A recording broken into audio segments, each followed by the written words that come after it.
कारवान इदारा शरिया का 2 इजलास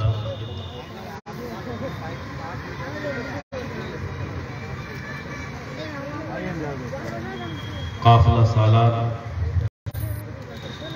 अल्लामा गुलाम रसूल बलियावी और दीगर उलमा अहले सुन्नत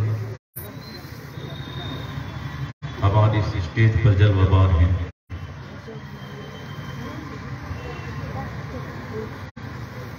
प्यासा कुएं के पास जाता है, सुनते आए हैं,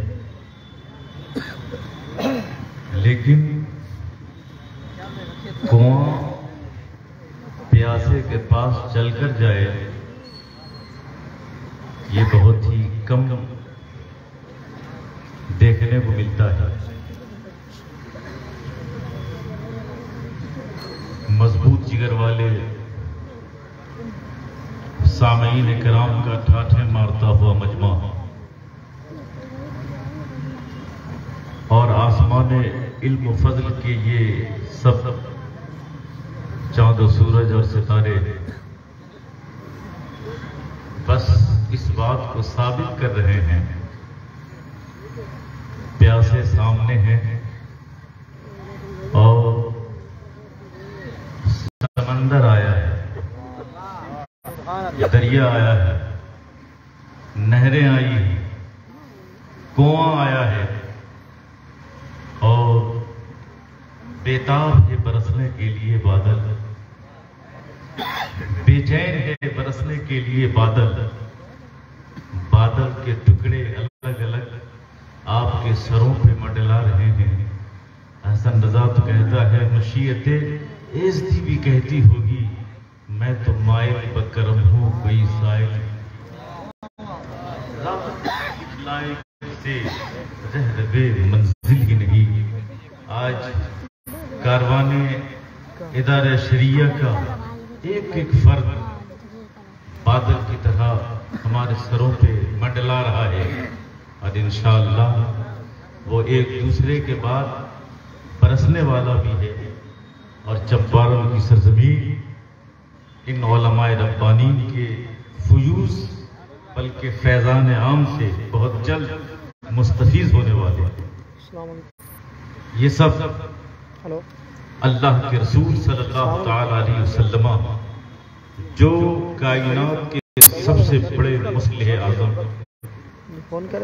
जिनका इस्लाही माशरती समाजी हर प्रोग्राम सारी दुनिया में सबसे ज्यादा अज़मत वाला सबसे ज्यादा अज़ीम बुलंद वाला है और ये नायबीन मुस्तफ़ा रसूलुल्लाह सल्लल्लाहु तआला अलैहि वसल्लम के पैगाम को, आपके अहकाम को, आपकी शरीयत को आप तक पहुंचाने के लिए आज तशरीफ ला चुके हैं।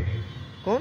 उन अच्छा समाजी, माशरती, सियासी, मिली हमारे अंदर जो कुछ भी है और जो हमारी जिंदगी के शोभा जात हैं उन तमाम शोभाए जिंदगी में कुछ इस्लाहात की जरूरतें हमेशा पड़ती हैं।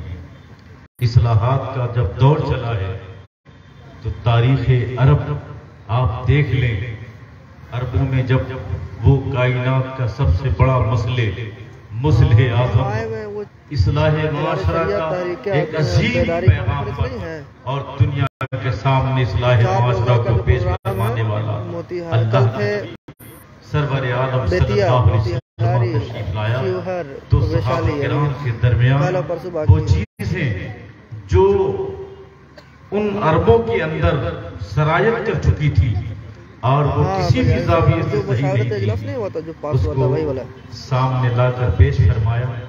किसी को कहा कि ये शराब हराम है तो मदीने की गलियों में शराब बहती हुई नजर आई। किसी से फरमाया ये सोने की अंगूठी किसी मर्द के लिए जायज नहीं है तो उसने अपनी अंगूठी को फेंक दिया। गोया उनकी जिंदगी का मकसद कुछ और नहीं था, वो करते थे चेहरे मुस्तफा देखते थे, वो बोलते थे चेहरे मुस्तफा देखते थे, वो पढ़ते थे चेहरे मुस्तफा मुस्तफा देखते थे, जिंदगी जीते थे, चेहरे मुस्तफा देखते थे। अगर मुस्तफा राजी है तो वो काम होगा, मुस्तफा राजी नहीं है तो वो काम नहीं होगा। अल्लाह का नबी उस दौर में बेटियों के ताल्लुक से इस्लाहात का जो पैगाम किया है, आज दुनिया कहती है बेटी बचाओ, बेटी की अजमत को सामने रखो। वो कौन है जिसने सबसे पहले उन अरबों से कहा जिन अरबों ने बेटियों का पैदा होना अपने लिए बाइसे तजलील समझा था, बाइसे नंगुआर समझा था।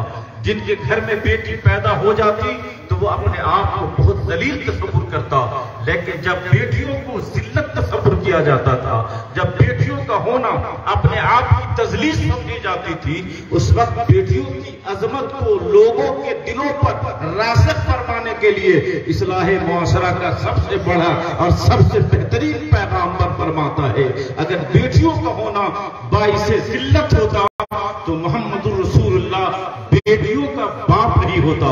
इसीलिए ए लोगों जिनकी बेटियां हैं, तुम समझते हो कि बेटियों का होना बाइसे जिल्लत है? नहीं, बेटियों का होना बाइसे अजमत है, बेटियों का होना बाइसे रिफत है। और सुना दो मोहम्मद अरबी का पैगाम कि जिसका कोई बाप नहीं है मोहम्मद रसूलुल्लाह, मैं बेटियों का बाप हूं।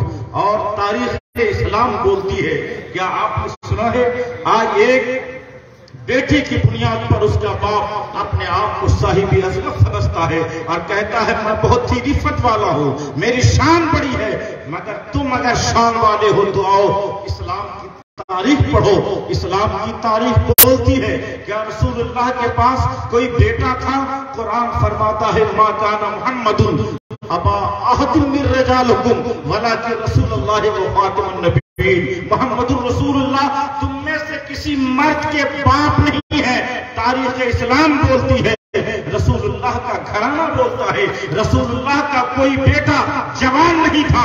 अगर रसूलुल्लाह के घर में पल रही थी तो हजरत ज़ैनब पल रही थी, अगर रसूलुल्लाह के घर में पल रही थी हजरत उम्मे कुलसूम पल रही थी, अगर रसूलुल्लाह के घर में पल रही थी तो हजरत रुकैया पल रही थी, अगर रसूलुल्लाह के घर में पल रही थी तो वो हसनैन करीमैन की अम्मी हजरत फातिमा ज़हरा पल रही थी।